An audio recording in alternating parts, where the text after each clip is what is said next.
ছাত্রীরা, গতদিন তোমাদেরকে ওই যে অধ্যায়টা আমরা করছিলাম সেই অধ্যায়টা শেষ হয়ে গিয়েছে। আজকে আমরা একটা নতুন অধ্যায় শুরু করব। এখানে আমরা সামান্তরিক এবং ট্র্যাপিজিয়ামের ক্ষেত্রফল, রম্বসের ক্ষেত্রফল এই সম্পর্কিত অঙ্কগুলো করব। আমি অঙ্ক শুরু করার আগে তোমাদেরকে এই অধ্যায়ের যে যে ফর্মুলাগুলো আমরা ব্যবহার করব সেগুলোর কথা একটুখানি জানিয়ে দিই। তোমরা দেখতে পাচ্ছ আমি লিখেছি সামান্তরিকের ক্ষেত্রফল হচ্ছে ভূমি গুণিতক উচ্চতা। উচ্চতা মানে কি হবে? উচ্চতা মানে সামান্তরিক তার দুটো বিপরীত যে সমান্তরাল বাহু, ওই দুটি সমান্তরাল বাহুর মধ্যে যে দূরত্ব সেটাই হবে ওই সামান্তরিকের উচ্চতা। আর ভূমি মানে যেটা নিচের বাহু হবে, সেটা তুমি যে দিক দিয়ে ড্রয়িংটা এঁকেছো সেই হিসাবে হতে পারে। ঠিক আছে? আচ্ছা, এরপরে হচ্ছে ট্রাপিজিয়ামের ক্ষেত্রফল। ট্রাপিজিয়ামের ক্ষেত্রফল হচ্ছে হাফ গুণিতক ট্রাপিজিয়ামের সমান্তরাল বাহুদ্বয়ের সমষ্টি। যে দুটো বাহু সমান্তরাল তাদের সমষ্টি এবং সমান্তরাল বাহুদ্বয়ের মধ্যে কতটা লম্ব দূরত্ব থাকবে সেই হিসাবে হচ্ছে সামান্তরিকের এই ট্রাপিজিয়ামের ক্ষেত্রফল। লাস্ট যে ফর্মুলাটা আমরা শিখব সেটা হচ্ছে রম্বসের ক্ষেত্রফল, হাফ গুণিতক কর্ণদ্বয়ের গুণফল। হলো, এই হয়ে গেল আমাদের সূত্রগুলো। আমরা এই সূত্রগুলো ছাড়াও আরও এর আগে যে ফর্মুলাগুলো শিখেছি সেখান থেকে হয়তো দু একটা ফর্মুলা আমরা ব্যবহার করব। চলে আসছি আমাদের অঙ্কের মূল পর্বে। প্রথম অঙ্কটা আমি তোমাদের দেখাবো না, ওই অঙ্কটা তোমরা নিজেরাই করতে পারবে। আমি 2 নম্বর অঙ্ক থেকে শুরু করছি। 2 নম্বর অঙ্কটা করার আগে আমি তোমাদেরকে অঙ্কটা প্রশ্নে কি বলা আছে সেটা আমি একবার বলে নিই। প্রশ্নে বলেছে একটা সামান্তরিকের ভূমি তার উচ্চতা দ্বিগুণ যদি সামান্তরিক আকার ক্ষেত্রে ক্ষেত্রফল 98 বর্গ সেন্টিমিটার হয়, তাহলে সামান্তরিকটির দৈর্ঘ্য এবং তার উচ্চতা কত নির্ণয় করো। তাহলে আমার কাছে প্রশ্নে যেটা দেওয়া রয়েছে আমি আগে সেটা পড়ে নিলাম। প্রশ্ন পড়ে তোমরা বুঝতে পারছো যে এখানে একটা রিলেশন বলা হয়েছে, যেখানে ভূমি এবং উচ্চতা সম্পর্কে একটা কথা বলা হয়েছে, কিন্তু ভূমি বা উচ্চতা কোনোটারই মাপ আমায় দিয়ে দেয়নি, তাই তো? আমি অঙ্ক শুরু করছি এইরকম ভাবে, বলছি যে ধরি সামান্তরিকের উচ্চতাটা হলো 8 সেন্টিমিটার, বলেছে ভূমি উচ্চতার দ্বিগুণ, তাহলে আমি উচ্চতাটাকে ধরে নিয়েছি 8 সেন্টিমিটার। ভূমি মানে কত হবে না 2 গুণিতক উচ্চতা, তার মানে 2 গুণিতক 8 সেন্টিমিটার হলো। এবার হলো সামান্তরিকটির ক্ষেত্রফল। সামান্তরিকের ক্ষেত্রফলের ফর্মুলা এই সবেই আমি তোমাদের দেখিয়েছি, ভূমি গুণিতক উচ্চতা। ভূমি মানে এখানে হচ্ছে 2h আর উচ্চতা মানে h, তাহলে আমার হলো 2h স্কোয়ার। আমার কাছে সামান্তরিকের ক্ষেত্রফলটা প্রশ্নে বলা রয়েছে, ক্ষেত্রফলটা হচ্ছে 98, তাহলে আমি লিখলাম 2h square is equal two 9। আচ্ছা, তাহলে h square is equal two 49। আমি দুদিকে বর্গমূল করেছি, কত পেলাম না h square is equal two √49, তাহলে h সমান হচ্ছে 7, মানে সামান্তরিকের উচ্চতা হলো 7 সেন্টিমিটার এবং সামান্তরিকটির ভূমির দৈর্ঘ্য কত হলো না 2 গুণিতক 7, 2 গুণিতক 7 মানে হলো 14 সেন্টিমিটার হলো। তাহলে এইটা হয়ে গেল আমার সামান্তরিকের যে উচ্চতা এবং দৈর্ঘ্য নির্ণয় করতে দিয়েছিল, দুটো আমরা নির্ণয় করতে পারলাম। পরবর্তী যে অঙ্কটা আমরা করব 3 নম্বর অঙ্কটা। 3 নম্বর অঙ্কটা শুরু করার আগে অঙ্কটা কি বলেছে প্রশ্নে একবার পড়ে নেব। বলেছে আমাদের বাড়ির পাশে একটি সামান্তরিক আকারের জমি আছে, যার সন্নিহিত বাহু দুটোর দৈর্ঘ্য যথাক্রমে 15 মিটার এবং 13 মিটার। যদি ওই জমির একটি কর্ণের দৈর্ঘ্য হয় 14 মিটার, তাহলে হিসেব করি যে সামান্তরিক আকার জমিটার ক্ষেত্রফল কত। তাহলে আমার কাছে কি কি দেওয়া রয়েছে দেখো, আমি এখানে একটা ছবি এঁকে নিয়েছি, একটা সামান্তরিকের ছবি ABCD, একটা সামান্তরিকের ছবি এঁকে নিয়েছি, যেখানে আমি লিখেছি দেখো, বলেছি যে ABCD একটা সামান্তরিক যার AB বাহু সমান CD বাহু is equal to 13 metre. AD বাহু এবং BC বাহু, AD এবং BC হচ্ছে 15 মিটার করে। আচ্ছা, বিডির যে দৈর্ঘ্যটা দিয়েছে, সরি বিডি না, মানে যে কর্ণের দৈর্ঘ্যটা দিয়েছে সেই কর্ণের দৈর্ঘ্যটা হলো 14 মিটার, তাই তো?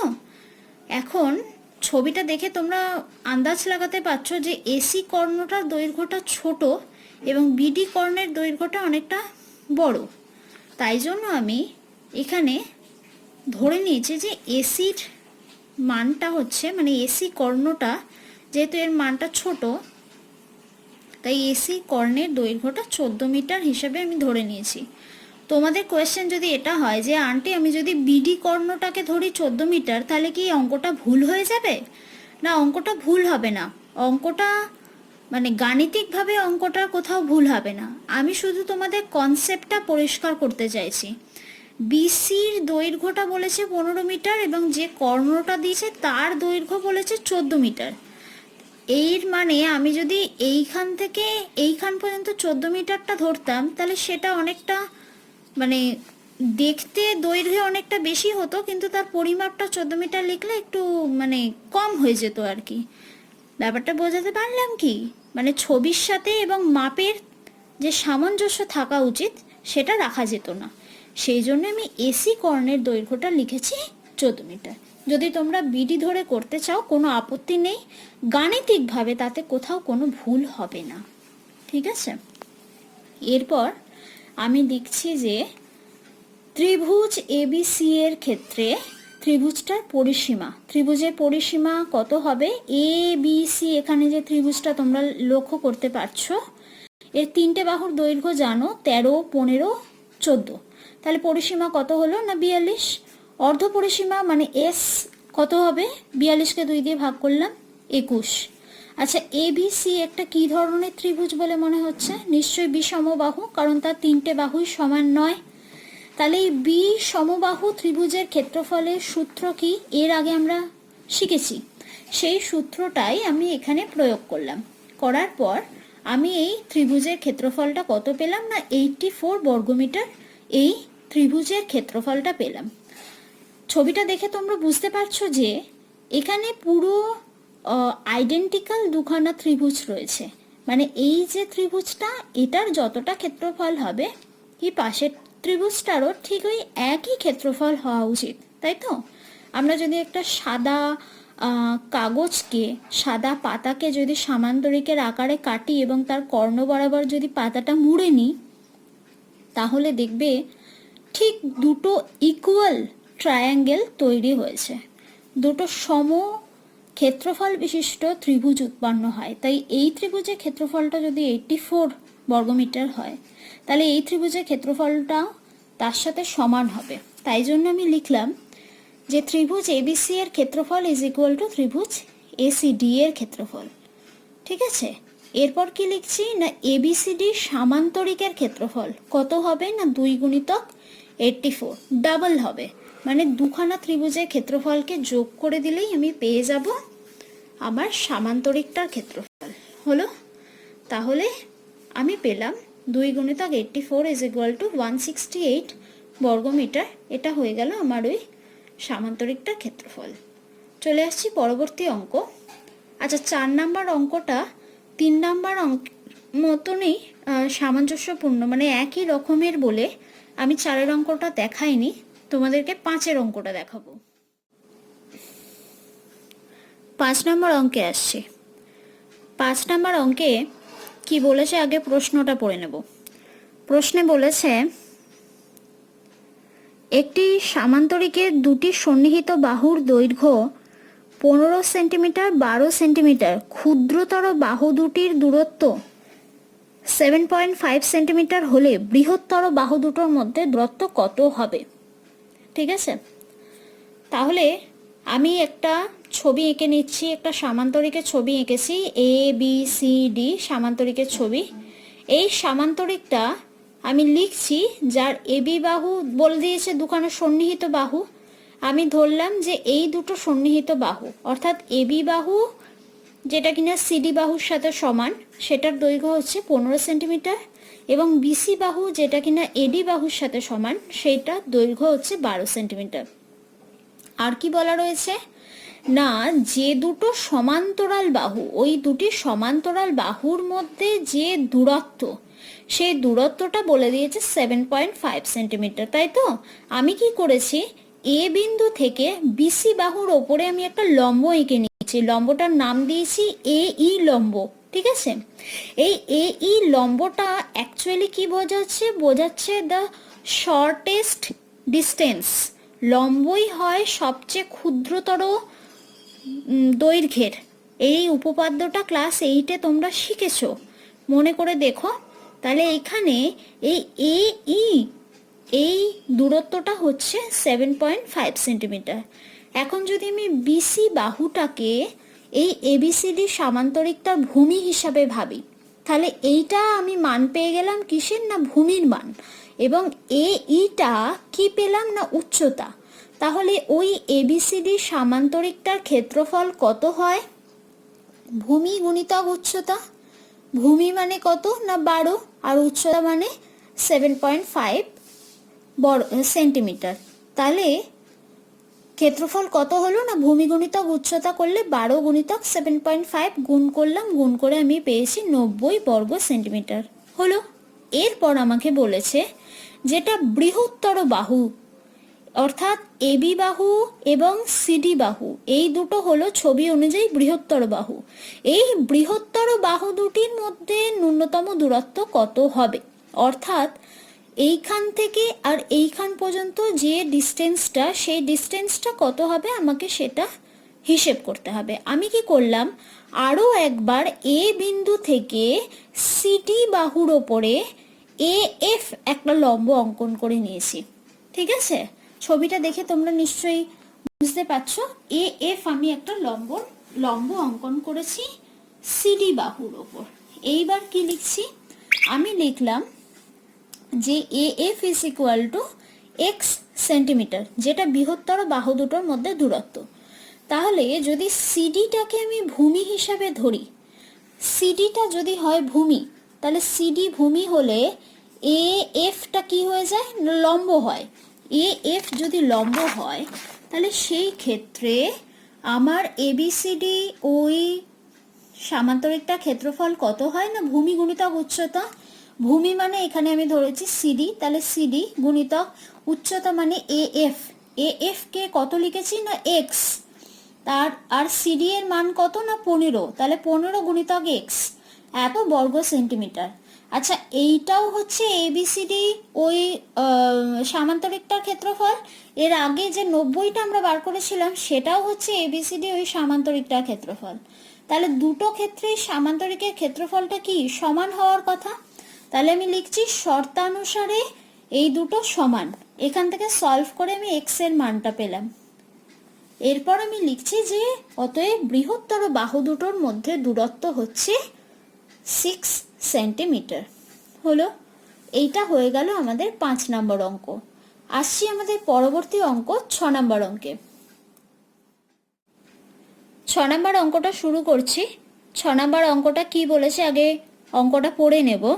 বলেছে একটি রম্বসে কর্ণদ্বয়ের পরিমাপ 15 মিটার 20 মিটার, উহার পরিসীমা ক্ষেত্রফল উচ্চতা নির্ণয় করো। তাহলে তিনটে জিনিস ফাইন্ড আউট করতে বলেছে, পরিসীমা, তার ক্ষেত্রফল এবং রম্বসের উচ্চতা। এটা একটা রম্বসের অঙ্ক। রম্বসের কর্ণদ্বয়ের মাপ আমাকে বলে দিয়েছে 15 মিটার এবং 20 মিটার, তাই তো? তাহলে আমি লিখে নিলাম কর্ণদ্বয়ের মাপ হচ্ছে 15 মিটার এবং 20 মিটার। আমি ধরছি এবিসিডি একটা রম্বস, যার এসি কর্ণের দৈর্ঘ্য হচ্ছে 15 মিটার এবং বিডি কর্ণের দৈর্ঘ্য হলো 20 মিটার। আচ্ছা, আমরা রম্বসের ডেফিনেশনের সময় বা ডেফিনেশন ছাড়াও রম্বসের যে ক্যারেক্টারিস্টিক বা রম্বসের যে বৈশিষ্ট্য সেটা পড়ার সময় জেনেছিলাম যে রম্বসের কর্ণদ্বয় সবসময় পরস্পরকে সমকোণে সমদ্বিখণ্ডিত করে। রম্বসের কর্ণদ্বয় পরস্পরকে সমকোণে সমদ্বিখণ্ডিত করে, পরস্পরকে সমকোণে সমদ্বিখণ্ডিত করে। কেমন? আচ্ছা, এখন মনে করে নিচ্ছি যে এসি আর বিডি পরস্পরকে ও বিন্দুতে সমকোণে সমদ্বিখণ্ডিত করলো। সমদ্বিখণ্ডিত করা তার মানে সমান দুভাগে ভাগ করা।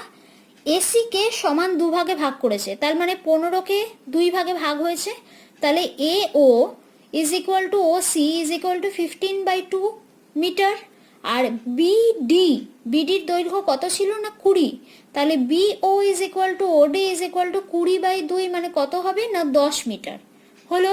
এইবার আমি শুধুমাত্র এইটুকু অংশ এ ও ডি, এইটুকু অংশের ছবি এইখানে আমি ছোট করে এঁকে নিয়েছি। সমকোণে সমদ্বিখণ্ডিত করে, আগেই বলেছি, তার মানে ও বিন্দুটা হচ্ছে সমকোণ মানে 90 ডিগ্রি। তাহলে এই এ ও ডি কি ধরনের ত্রিভুজ? এ ও ডি একটা সমকোণী ত্রিভুজ, রাইট? এইবার সমকোণী ত্রিভুজের জন্য পিথাগোরাসের উপপাদ্য অনুযায়ী আমি লিখতে পারি লম্ব স্কোয়ার প্লাস ভূমি স্কোয়ার সমান অতিভুজের স্কোয়ার। লম্ব মানে এখানে কোনটা? লম্ব মানে এ ও। ভূমি মানে কোনটা? ভূমি মানে ও ডি। আর অতিভুজ মানে কে? অতিভুজ মানে এ ডি। ঠিক আছে, তিনটের মান পুট করলাম। এ ও মানে আমি এখানে জানি 15/2, ও ডি মানে কত না 10 মিটার, দুটো ভ্যালু পুট করলাম, করে আমি এডি স্কোয়ারের মানটা বার করার চেষ্টা করছি। দেখো সিম্পল ক্যালকুলেশন, প্রথমে বর্গ করেছি, তারপরে তার সমষ্টি করেছি, তারপরে উভয় পক্ষে বর্গমূল করেছি, করে আমি এডির মানটা নির্ণয় করলাম। এডির মান যত বেরোলো সেটাই হচ্ছে রম্বসটার প্রত্যেকটা বাহুর দৈর্ঘ্য। আমরা তো জানি যে রম্বসের যা ক্যারেক্টারিস্টিক আর বর্গক্ষেত্রের যা ক্যারেক্টারিস্টিক প্রায় প্রায় একই, কয়েকটা জায়গায় পার্থক্য রয়েছে অবশ্যই। রম্বসেরও কিন্তু 4টে বাহুর দৈর্ঘ্যই সমান, তার মানে রম্বসের প্রত্যেকটা বাহুর দৈর্ঘ্য কত হলো না 12.5 মিটার করে। তাহলে রম্বসের পরিসীমা কত হবে না 4 গুণিতক বাহু, অর্থাৎ 4টে বাহুর যোগফল।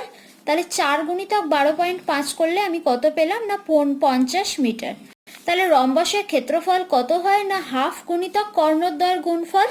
কর্ণদ্বয় কে কে না 15 আর 20, তাহলে এই দুটো গুণফল হলো রম্বসের ক্ষেত্রফল, তাহলে 150 বর্গমিটার।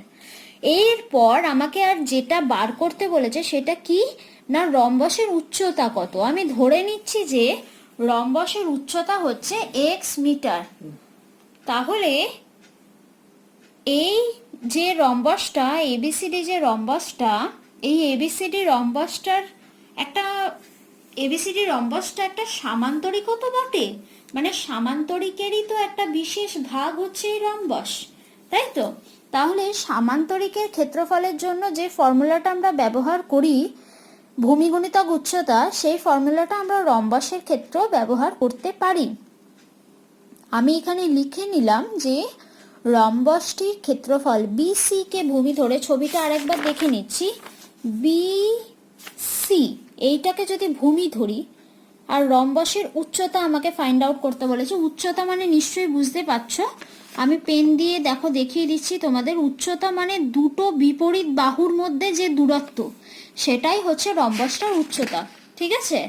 তাহলে এই ক্ষেত্রে আমি রম্বসের উচ্চতাটা ধরে নিয়েছি এক্স, এখানে রম্বসের উচ্চতাটা আমি ধরে নিয়েছি এক্স। তাহলে বিসি কে ভূমি ধরলে রম্বসের ক্ষেত্রফল কত হবে না ভূমি গুণিতক উচ্চতা মানে 12.5 গুণিতক এক্স বর্গমিটার। এই মাত্র আমরা রম্বসের ক্ষেত্রফল বার করেছি কত না 150 বর্গমিটার।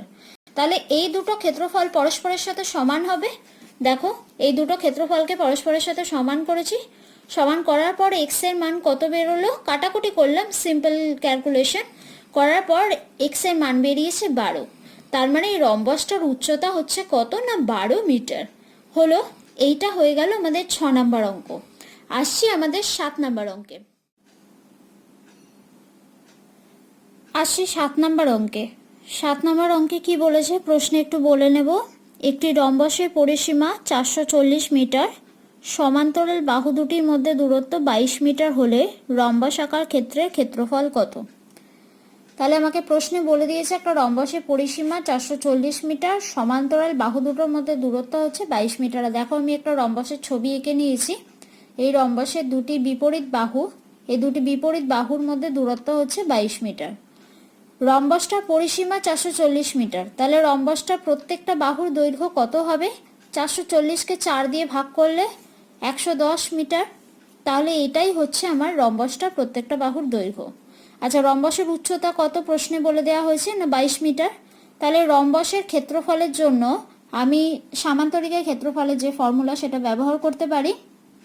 ভূমি গুণিতক উচ্চতা, ভূমির জায়গায় ভূমির মান আর উচ্চতার জায়গায় 22 কাটাকুটি গুণ করলাম, গুণ করার পর আমার এলো 2420 বর্গ মিটার। এটাই হলো আমার রম্বসটার ক্ষেত্রফল। এরপরে চলে যাব 8 নাম্বার অঙ্কে। 8 নাম্বার অঙ্কে কি বলেছে? 8 নাম্বার অঙ্কটা আগে বই থেকে পড়ে নেব। বলেছে যে যদি একটি রম্বসের পরিসীমা 20 সেন্টিমিটার হয় এবং একটি কর্ণের দৈর্ঘ্য 6 সেন্টিমিটার হয়, তাহলে ওই রম্বসের ক্ষেত্রফল কত? তাহলে এ বি সি ডি একটা রম্বস, যে রম্বসের পরিসীমা হচ্ছে 20 সেন্টিমিটার। তাহলে রম্বসটা প্রত্যেকটা বাহুর দৈর্ঘ্য কত হবে না 20কে 4 দিয়ে ভাগ করলে কত হয়? 5 সেন্টিমিটার। তাহলে এই রম্বসটার প্রত্যেকটা বাহুর দৈর্ঘ্য হলো 5 সেন্টিমিটার করে। তাহলে আমি লিখছি এ বি সমান বিসি সমান CD is equal two eddy is equal two 5 centimetre. মনে করে নিচ্ছি যে এসি আর বিডি হচ্ছে দুটো কর্ণ, যে দুটো কর্ণ পরস্পরকে ও বিন্দুতে ছেদ করেছে। একটা কর্ণের দৈর্ঘ্য দেওয়া রয়েছে, আমি ধরে নিচ্ছি যে এসি কর্ণের দৈর্ঘ্যটাই হচ্ছে আমার 6 সেন্টিমিটার। এর আগেরটাও করলাম যেরকম, এটাও অনেকটা ওই রকমই। তাহলে আমি লিখছি যে আমরা জানি যে কর্ণগুলো পরস্পরকে সমকোণে সমদ্বিখণ্ডিত করে। তাহলে এসির পুরোটার মান ছিল 6 সেন্টিমিটার, তাহলে এ ও এবং ও সি দুটোই 3 সেন্টিমিটার করে হবে, দুটো ভাগে ভাগ করলো, সমান দুটো ভাগে। আবার ওই একই ব্যাপার, এই এ ও ডি এই সমকোণী ত্রিভুজটাকে আমি এখানে এঁকে নিয়েছি। এই কোণটা হচ্ছে আমার সমকোণ। পিথাগোরাসের উপপাদ্য অনুসারে লম্ব স্কোয়ার প্লাস ভূমি স্কোয়ার সমান অতিভুজের স্কোয়ার। লম্ব মানে এ ও, ভূমি মানে ও ডি, অতিভুজ মানে এ ডি। আমার কাছে কার কার মান আছে? এডির মান আছে, এ ওর মান আছে, আমাকে বার করতে হবে ওডি স্কোয়ার। ঠিক আছে, সিম্পল ক্যালকুলেশন। বামপক্ষ ডানপক্ষ যেরমভাবে আমরা সলভ করি, একটা ইকুয়েশন ফর্ম করলাম, করে ওটাকে সলভ করলাম, করে আমরা ওডি স্কোয়ার ইজ ইকুয়াল টু পেলাম 25 মাইনাস 9। আলটিমেটলি আমরা ওডি ইজ ইকুয়াল টু কত পেলাম না 4। তার মানে বিডি যে কর্ণটা সমান দুটো খণ্ডে ভাগ হয়েছে, ওই সমান দুটো ভাগই হচ্ছে 4 সেমি 4 সেমি করে। তাহলে বিডি কর্ণের দৈর্ঘ্য কত হলো না ওবি প্লাস ওডি মানে 4 প্লাস 4 8 সেন্টিমিটার। এখন রম্বসটার ক্ষেত্রফল কত হবে? হাফ গুণিতক কর্ণদ্বয়ের গুণফল। হাফ গুণিতক কর্ণদ্বয় কি কি? একটা হচ্ছে 6 যেটা প্রশ্নে বলা রয়েছে, আর একটা 8, এই সবে আমরা নির্ণয় করেছি। তার মানে হাফ গুণিতক 6 গুণিতক 8 কাটাকুটি করলাম, 3 8 24 বর্গ সেন্টিমিটার। এটা হলো আমার রম্বসের ক্ষেত্রফল। আজকে ক্লাস এতটাই থাকলো, ক্লাস 9। পরবর্তী ক্লাসে আমি তোমাদেরকে পরের অঙ্কগুলো করাবো। যে যে অঙ্কগুলো করে দিলাম না সেই অঙ্কগুলো তোমরা নিজেরা করার চেষ্টা করো। আশা করছি প্রত্যেকে করতে পারবে। যদি কোথাও কারোর বুঝতে কোনো অসুবিধা হয় তাহলে অবশ্যই জানিও। সকলে ভালো থেকো, সুস্থ থেকো, বাড়িতে নিজের পরিবারের সাথে সুরক্ষিত থেকো, পড়াশোনা মন দিয়ে করো। খুব তাড়াতাড়ি তোমাদের সাথে দেখা হবে এটাই আশা করি। আজকে ক্লাস এতটাই থাকলো।